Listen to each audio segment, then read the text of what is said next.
हम लोग नई यूनिट स्टार्ट करेंगे। हमारी फर्स्ट और सेकंड कंप्लीट हो चुकी है यूनिट। आज से हम लोगों को नई यूनिट स्टार्ट करनी है। मैं बता के गई थी या तो थर्ड करूँगी या फोर्थ करूँगी। फर्स्ट और सेकंड कंप्लीट है, तो मैं अब जो स्टार्ट करूँगी वो मैं आप करूँगी फोर्थ वाली, थर्ड वाली बाद में करेंगे। पहले मैं फोर्थ यूनिट करवाऊँगी, उसके बाद मैं थर्ड यूनिट करवाऊँगी। ओके, चलिए डालिए यूनिट फोर्थ। आज डेट 7 दिसंबर।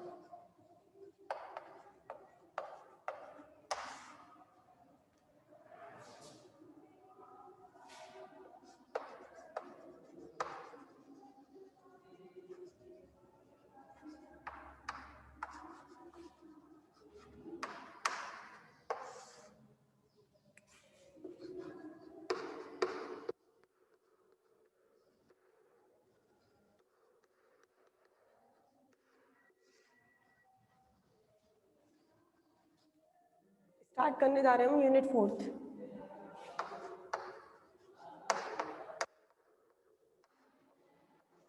अभी थर्ड वाली बची हुई है, पहले फोर्थ वाली कर रहे हैं हम लोग। और जैसे आपके फर्स्ट चैप्टर में फर्स्ट यूनिट में 3 चैप्टर थे, सेकेंड यूनिट में 2 चैप्टर थे, इसमें एक ही चैप्टर है। एक यूनिट एक चैप्टर कवर कर रहा है बस। उस चैप्टर का नाम है बाउंड्री वैल्यू प्रॉब्लम्स।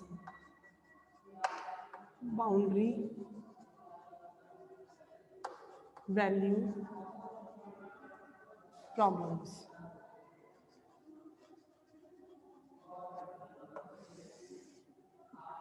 चैप्टर है आपका बाउंड्री वैल्यू प्रॉब्लम्स। आपको इसके अंदर बाउंड्री पर जो जो वैल्यूज दे रखी होंगी वो इक्वेशन में रख के उनको सॉल्व करना है। ये है बाउंड्री वैल्यू प्रॉब्लम्स। ठीक है, इसके अंदर आप लाप्लास इक्वेशन पढ़ोगे, पाइजन इक्वेशन पढ़ोगे, हेल्महोल्ट्ज इक्वेशन पढ़ोगे, और वेव इक्वेशन पढ़ोगे, और डिफ्यूजन इक्वेशन पढ़ोगे। ये आपको इसके अंदर बाउंड्री वैल्यू प्रॉब्लम्स के अंदर ये 5-6 इक्वेशंस आपको पढ़ के आनी है। कौन कौन सी पढ़नी है? लाप्लास इक्वेशन, पॉइजन इक्वेशन, और कौन सी बताई? हेल्महोल्ट्ज इक्वेशन, डिफ्यूजन इक्वेशन और वेव इक्वेशन। ये 5 इक्वेशन की हेल्प से आपको ये चैप्टर कंप्लीट करना है। और सबसे छोटा चैप्टर है, सबसे छोटी यूनिट है और अच्छी है। मुश्किल से इसमें से 10 टॉपिक है। 10 टॉपिक पूरी यूनिट बना रही है आपकी कि, और इस चैप्टर के अंदर 10 टॉपिक होंगे और 10 टॉपिक मिलके ही आपकी पूरी यूनिट कवर कर देगी। दोनों क्वेश्चन इसी चैप्टर में से मिलते हैं। सबसे छोटा चैप्टर है ये वाला और छोटी यूनिट है ये वाली, क्योंकि इसके अंदर बस यही वाला चैप्टर है इसके अंदर, और कोई दूसरा चैप्टर नहीं है। ठीक है, स्टार्ट करते हैं। पहले इसका फर्स्ट टॉपिक डालिए, पहला टॉपिक डालिए। मैंने बताया था सबसे पहले हम लोग को कौन सी इक्वेशन पढ़नी है? Laplace, Poisson, wave equation, diffusion equation, Helmholtz equation. सबसे पहले लाप्लास इक्वेशन से स्टार्ट कर रहे हैं। Laplace equation in 2-dimensional system.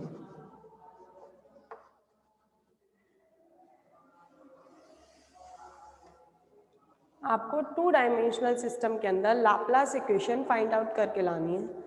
हम लोगों को पता है लाप्लास इक्वेशन होती क्या है, और जो लाप्लास इक्वेशन होती है उसके अंदर क्या होता है? चार्ज नहीं होता है। चार्ज नहीं होता है तो उसके अंदर जो चार्ज डेंसिटी होती है वो क्या रहती है? 0 रहती है। जब किसी फील्ड के अंदर चार्ज नहीं होता, मतलब वो चार्ज फ्री फील्ड होता है, तब तो लाप्लास इक्वेशन काम करती है। और जब किसी फील्ड के अंदर चार्ज होता है तब पॉइजन इक्वेशन काम करती है। क्यों काम करती है ये देखिए जरा। आप लोगों ने फर्स्ट ईयर फर्स्ट ईयर में इलेक्ट्रोमैग्नेटिज्म बुक पढ़ी थी, उसके अंदर आपने लाप्लास इक्वेशन और पॉइजन इक्वेशंस दोनों निकाली थी। क्या क्या थी? पॉइजन तो निकाली थी del square phi equals to minus rho over epsilon naught, ये तो पॉइजन इक्वेशन निकाली थी। लाप्लास इक्वेशन निकाली थी, तब आपने क्या निकाला था? ये del square phi equal to 0। यहाँ पर रो जो होता है उसे चार्ज डेंसिटी बोलते हैं। जब किसी फील्ड में ये चार्ज 0 हो जाए, चार्ज 0 हो जाने से इसका मतलब फील्ड के अंदर कोई भी चार्ज नहीं होता, तब इक्वेशन कौन सी काम करती है? Laplace equation. जब किसी फील्ड के अंदर चार्ज होता है तब कौन सी इक्वेशन काम करती है? Poisson equation. ये दोनों इक्वेशन पढ़ी हैं। ये तो लाप्लास पढ़ी है, तो चार्ज नहीं है, मतलब चार्ज फ्री फील्ड है। जब चार्ज है तो कौन सी पढ़ते हैं अपन? पॉइजन। अब मुझे यहाँ पर 2 डायमेंशनल सिस्टम के अंदर कौन सी इक्वेशन पढ़ के लानी है? लाप्लास इक्वेशन पढ़नी है। अगर लाप्लास इक्वेशन पढ़नी है तो आपको पता है लाप्लास तभी काम करेगी जब इसके अंदर चार्ज नहीं होगा। तो मतलब 2 डायमेंशनल सिस्टम जो लेके चल रहे हैं वो चार्ज फ्री फील्ड है, मतलब इसके अंदर चार्ज नहीं है। अगर चार्ज नहीं है तो हमें पता है कौन सी इक्वेशन लगने वाली है? Laplace equation. आइए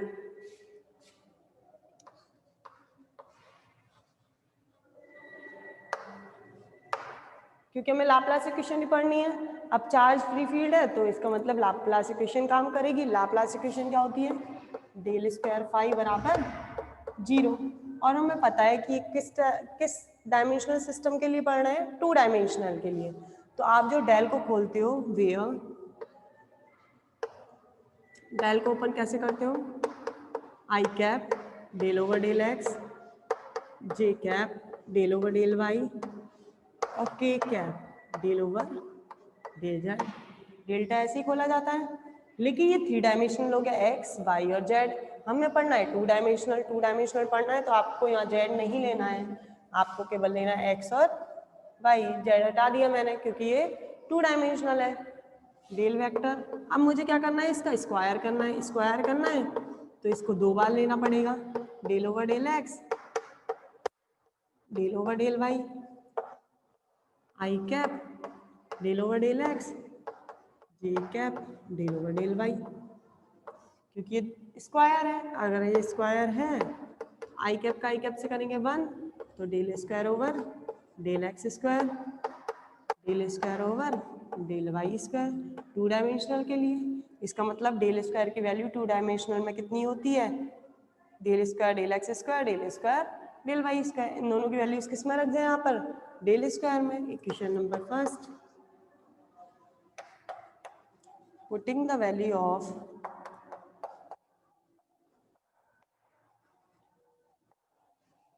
del square in equation first. Equation first के अंदर डेल स्क्वायर की वैल्यू रखते हैं। रखिए, क्या रखते हैं? डेल स्क्वायर की जगह क्या पुट करना है? ये del square over del x square, del square over del Y square phi equal to 0। मतलब ये क्या चल रहा है आपका?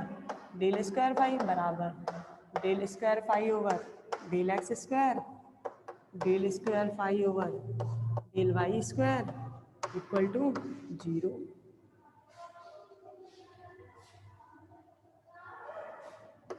ये क्वेश्चन नंबर आ गई आपकी सेकंड। इसका मतलब डेल स्क्वायर फाई बराबर 0 और del square phi over del x square, del square phi over del Y square equals to क्या हो गया?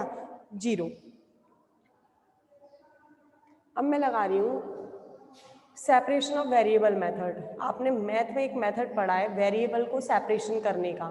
सेपरेशन ऑफ वेरिएबल मेथड पढ़ा होगा, फर्स्ट ईयर या सेकेंड ईयर मैथ्स में है separation of variable method. Differential की बुक में पढ़ता है। डिफरेंशियल की बुक फर्स्ट ईयर में पढ़ी है शायद तुम लोगों ने, फर्स्ट ईयर में पढ़ी है तो सेपरेशन ऑफ वेरिएबल मेथड्स पढ़ा है। पढ़ा है नहीं पढ़ा है? मैथ में सेपरेशन ऑफ वेरिएबल मेथड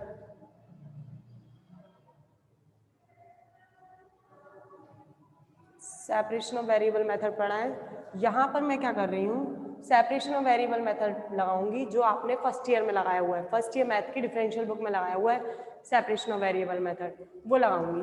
देखो सेपरेशन ऑफ वेरिएबल मेथड होता क्या है और कौन सी इक्वेशन में लगाएंगे अपन, सेकंड इक्वेशन में सेपरेशन ऑफ वेरिएबल मेथड लगाते हैं। चलो, on using separation of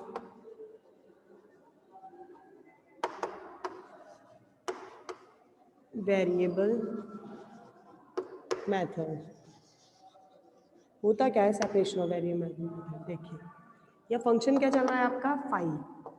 phi जो है वो किस किस का फंक्शन है, एक्स का और वाई का, क्योंकि फाई में चेंज एक्स के रिस्पेक्ट में हो रहा है, फाई में चेंज वाई के रिस्पेक्ट में हो रहा है, तो फाई जो है फंक्शन किसका है, एक्स और वाई का, क्योंकि फाई में चेंज एक्स के रिस्पेक्ट में, फाई में चेंज वाई के रिस्पेक्ट में, इक्वल टू आप सेपरेशन ऑफ वेरिएबल कर रही हूँ, ये एक्स है तो एक तो माना इसका वेरिएबल कैपिटल एक्स जो कि क्या था पहले, जो कि फंक्शन किसका है, एक्स का, ये वाई है तो दूसरा माना कैपिटल वाई जो कि फंक्शन किसका है, स्मॉल वाई का। ये इक्वेशन हो गई थर्ड।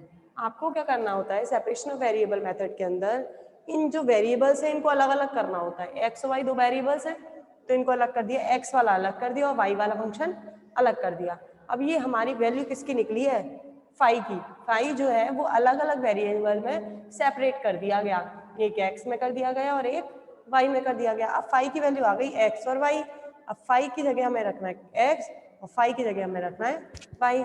जब फाई एक्स और वाई का फंक्शन है तो इसको दो वेरिएबल में बांटा, कैपिटल एक्स और कैपिटल वाई में, तो कैपिटल एक्स भी एक्स का फंक्शन होगा और कैपिटल वाई भी किसका फंक्शन होगा, वाई का, क्योंकि ये भी एक्स और वाई का फंक्शन है तो ये दोनों भी एक्स और वाई के फंक्शन होंगे। अब मैं इस इक्वेशन थर्ड की वैल्यू किस में रख रही हूँ, इक्वेशन नंबर सेकंड में, putting the value of phi in equation second we get, screenshot लीजिए, पहले स्क्रीनशॉट लीजिए।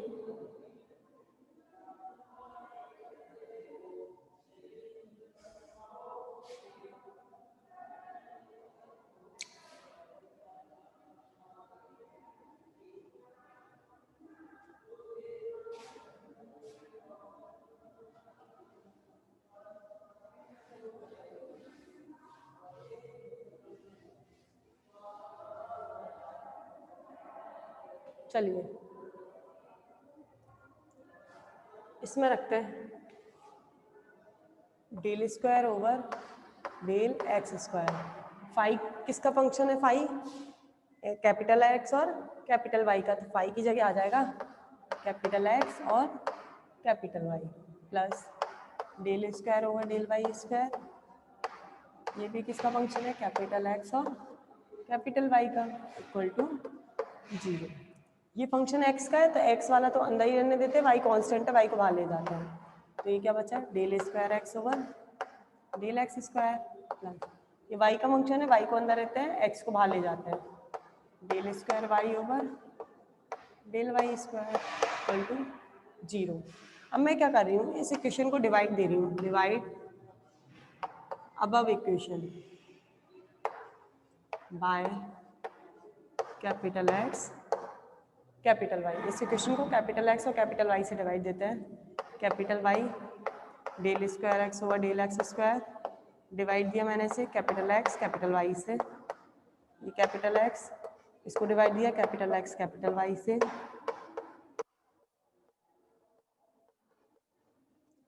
इधर वाई से वाई गया, क्या बचा 1/x del square x over del x square, 1/x x क्या y del square y over del Y square equal to 0।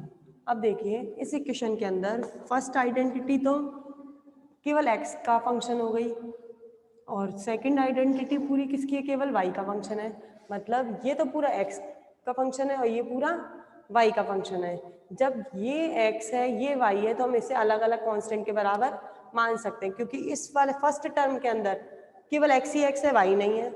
Second term के अंदर केवल y है, x नहीं है, तो मतलब ये इंडिपेंडेंट टर्म्स हो गई। ये ना तो y पर डिपेंड करती है, ये ना ये x पर डिपेंड करती है, तो दोनों कैसी हैं, इंडिपेंडेंट टर्म। अगर इंडिपेंडेंट टर्म है तो इन्हें एक कांस्टेंट के बराबर माना जा सकता है। इक्वेशन नंबर डालिए इसको 4th। चलो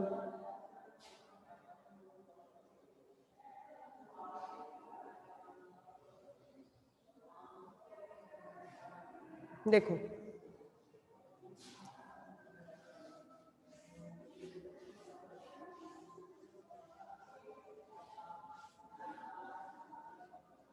अब देखो जरा इस इक्वेशन के नाम, फर्स्ट टर्म किसका फंक्शन है, x का। सेकंड टर्म किसका फंक्शन है, y का। ना तो ये y पर डिपेंड है ना ये x पर डिपेंड है। ये टोटल इंडिपेंडेंट टर्म है केवल x की, ये केवल इंडिपेंडेंट टर्म है y की, और दोनों का सम किसके बराबर है, 0। मतलब दोनों फंक्शन मिलके क्या हो जाता है, 0 हो जाता है। अगर ये 0 हो रहा है तो ये भी इंडिपेंडेंट है, ये भी इंडिपेंडेंट है, तो ये भी एक कांस्टेंट के बराबर है, ये भी एक कांस्टेंट के बराबर है। अगर ये कांस्टेंट माना अल्फा तो ये हो जाएगा माइनस अल्फा, क्योंकि दोनों को सम क्या है, 0। अगर ये प्लस में कांस्टेंट आएगा तो दूसरा किस में आएगा, नेगेटिव में, और दोनों का सम करके कितना आंसर आएगा, 0 आंसर है। लिखिए in equation 4th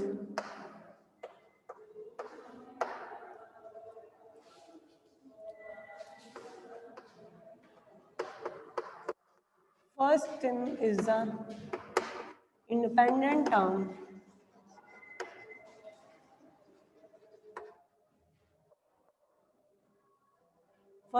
the independent term which is the function of x,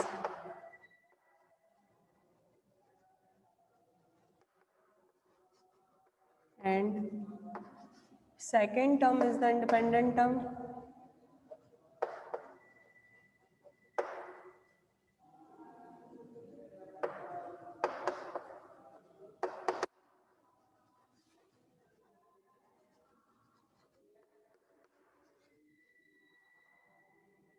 which is the function of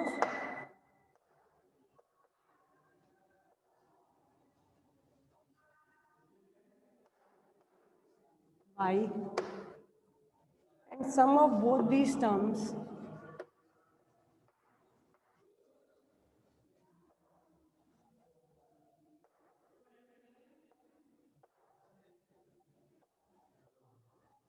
are equals to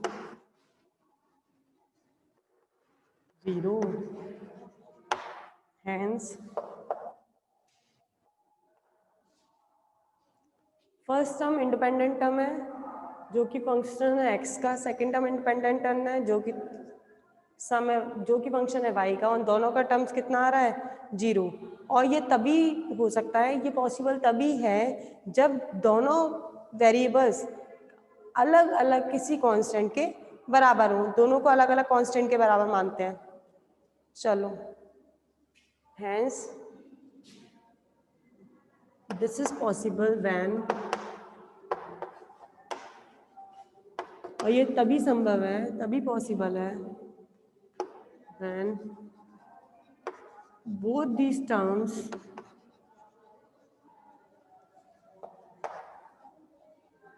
are equals to constant। किसके बराबर हों, दोनों कांस्टेंट के बराबर हों। और इनमें अगर एक कांस्टेंट लेके चलेंगे अपन, अगर ये एक कांस्टेंट के बराबर है, ये दूसरे कांस्टेंट के बराबर है, मैंने माना पहली टर्म अल्फा के बराबर है, तो दूसरी अपने आप माइनस अल्फा आएगी, क्योंकि दोनों का सम कितना है, 0। अगर ये अल्फा है, इसकी जगह मैं अल्फा रख दूं तो अल्फा उधर जाएगा, क्या हो जाएगा, माइनस अल्फा, तो इसकी वैल्यू कितनी होगी, माइनस में। अगर ये अल्फा होगा तो ये माइनस अल्फा होगा, दोनों का सम अल्फा माइनस अल्फा मिलकर क्या बना देंगे, 0। इसका मतलब अगर आप एक टर्म को पॉजिटिव लेके चलते हो तो ऑब्वियसली दूसरी टर्म अपने आप कैसी होगी, नेगेटिव होगी। ठीक है, स्क्रीनशॉट लो पहले इसका।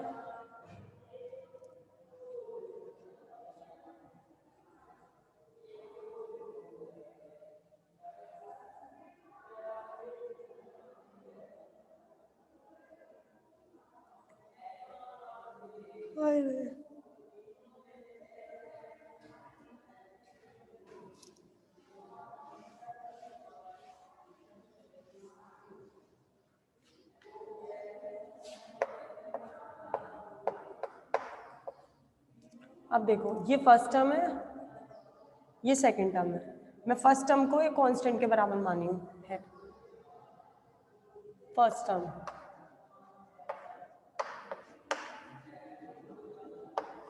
पहली टर्म कौन सी आपकी 1/x del square x over del x square. इनमें से एक पॉजिटिव लेनी पड़ेगी और एक नेगेटिव लेनी पड़ेगी, और आपकी मर्जी है, कोई सी भी पॉजिटिव ले लीजिए, कोई सी भी नेगेटिव। ऐसा कोई जरूरी नहीं है कि मैं ये वाली पॉजिटिव लूँ ये नेगेटिव लूँ, मैं ये भी पॉजिटिव ले सकती हूँ और ये भी नेगेटिव ले सकती हूँ, ये मेरी इच्छा है, ये आपके ऊपर डिपेंड करता है, आप कैसी भी ले लीजिए। मैं क्या करती हूँ, इसको नेगेटिव लेती हूँ माइनस, और मैंने लिया कॉन्स्टेंट के स्क्वायर। स्क्वायर इसलिए लिया है क्योंकि ये सेकंड ऑर्डर डिफरेंशियल इक्वेशन है, सेकंड ऑर्डर की है, 2 लग रही है, इसलिए मैंने क्या हुआ सेकंड ऑर्डर का ले लिया। और नेगेटिव लिया, अगर मैं ऑब्वियसली मैं ये नेगेटिव ले रही हूँ तो अपने आप समझ जाइए इसको हमें प्लस के स्क्वायर लेना है लाइट, इसको हमने क्या माना है। अब ये डिफरेंशियल इक्वेशन सॉल्व करते हैं, del square x over del x square बराबर एक्स इधर चले जाएगा माइनस का k square x del square x over del x square plus k square x equal to 0। अब ये डिफरेंशियल इक्वेशन बन गई। अब डिफरेंशियल इक्वेशन का आपको सॉल्यूशन तो पता होगा कैसे निकालते हैं, इनके सॉल्यूशन हमें पता है क्या क्या होते हैं। ये हो गई आपकी सेकंड ऑर्डर की, del square x over del square plus omega square x equal to 0। किसमें लेते हो, फंक्शन क्या है एक्स, एक्स का सॉल्यूशन क्या होता है इस ऐसी इक्वेशंस का, ए साइन के एक्स, यहाँ पर ओमेगा रहता है आपका, तो आप क्या लिखते हो A sine omega X plus B sine B cos omega X. Sine और कॉस में लेते हैं ऐसी डिफरेंशियल इक्वेशन का दोनों, तो इसमें भी लेते हैं जरा, ए साइन, पहला कांस्टेंट लेती हूँ ए, रीजॉइन करो